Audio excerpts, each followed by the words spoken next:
Hello wise, இது உங்கள் அரசு 360. இன்றைக்கி நம்ம என்ன பார்க்க போகிறோம்னா, நேற்று என்ன நாள்ன்றது எல்லாத்துக்குமே தெரியும். ஓட்டு எல்லோரும் போட்டிருப்பீங்கன்னு நான் நம்புகிறேன். ஏன்னா எல்லாருமே கண்டிப்பாக ஓட்டு போட்டிருக்கீங்க. ஏன்னா தமிழ்நாட்டில் இது வரைக்கும் வரலாற்றிலே நடக்காத ஒரு விஷயம் நடந்திருக்கு. 85.13% வாக்குப்பதிவு நடந்திருக்கு.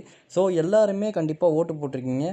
இதுக்கு காரணம் என்னென்னா, மொதல் விஷயம் சொல்லிடுறேன். இது நம்ம அண்ணன் சீமான் அண்ணன் சொன்ன மாதிரி, இது முன்னாடி ஒரு 3000 ஓட்டுக்கு காசு வாங்கிட்டு, இது கொடுத்தாங்களா கொடுக்கலையான்றது ரெண்டாவது.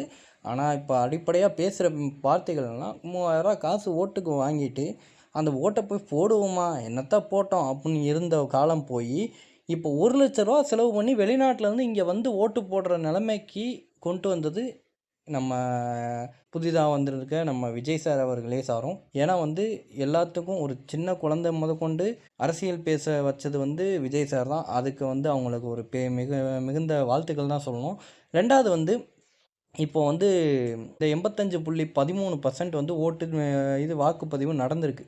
ஸோ இதில் யார் ஜெயிப்பா, யார் ஆட்சியை பிடிப்பா, யார் தோப்பா, இதில் யார் ஓட்டு கலையும், யார் ஓட்டு பிரியும் அப்படின்றதெல்லாம் இப்போ தெளிவாகவே பார்ப்போம்.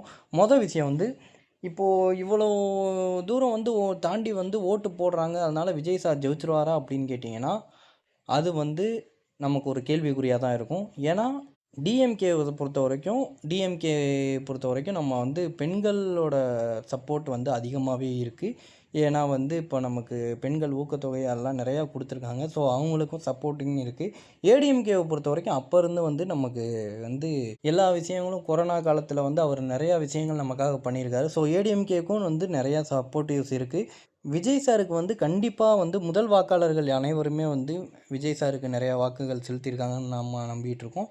இதில் ரகசிய தகவல்கள், ரகசிய கணிப்பு என்ன சொல்லுதுன்னா, சில கட்சிகள் தடையெல்லாம் தாண்டி தனக்கு தெரிஞ்ச ஏஜென்சி மூலம் சர்வே பண்ணதில் ஆளுங்கட்சி இப்போ பெண்களுக்கு அதிகமாக ஊக்கத்தொகை எல்லாமே கொடுத்துருக்காங்க. ஸோ பெண்களோட ஓட்டு கண்டிப்பாக இவங்களுக்கு நிறையா விழுந்திருக்கும் அப்படின்னு ஆளுங்கட்சி நம்புகிறாங்க. எதிர்கட்சிக்காரவங்க என்ன சொல்கிறாங்கன்னா, இது ஆளுங்கட்சிக்கு எதிர்ப்பாகத்தான் இருக்கும். ஏன்னா 85.13% வாக்குப்பதிவு நடந்திருக்கு. ஸோ கண்டிப்பாக அது ஆளுங்கட்சியோட எதிர்ப்பாக தான் இருக்கும் அப்படின்றது தான் அவங்களோட எண்ணம். நம்மளோட நம்மளோட இதில் இது வரைக்கும் தமிழ்நாட்டில் நடந்தது ஒரு ரெண்டு பேருக்குள்ளே ஒரு போட்டி இருக்கும்.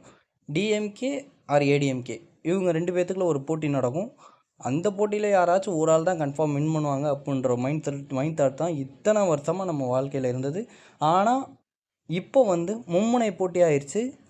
டிஎம்கே, டிவிகே, ஏடிஎம்கே இவங்க 3 பேர்த்துக்குமே ஒரு போட்டி இருக்கும். இந்த 3 பேர்த்தில் யார் ஜெயிக்கிறாங்களோ அவங்களுக்கு மேக்ஸிமம் ரொம்பலாம் ஓட்டு வித்தியாசத்தில் ஜெயிக்க மாட்டாங்க. மேக்ஸிமம் ஒரு 5000 ஓட்டு, 6000 ஓட்டு இந்த வித்தியாசத்தில் தான் ஜெயிச்சு ஆட்சியை பிடிக்கலாம்.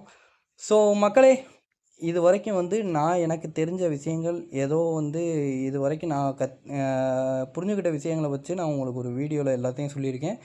நீங்கள் இந்த மே 2ஆம் தேதி யார் ஆட்சியை பிடிப்பா, யார் ஜெயிப்பா, அவங்க யார் முதலமைச்சர் அந்த சீட்டில் உட்காருவா அப்படின்றத நீங்கள் கமெண்ட் செக்ஷனில் சொல்லுங்கள்.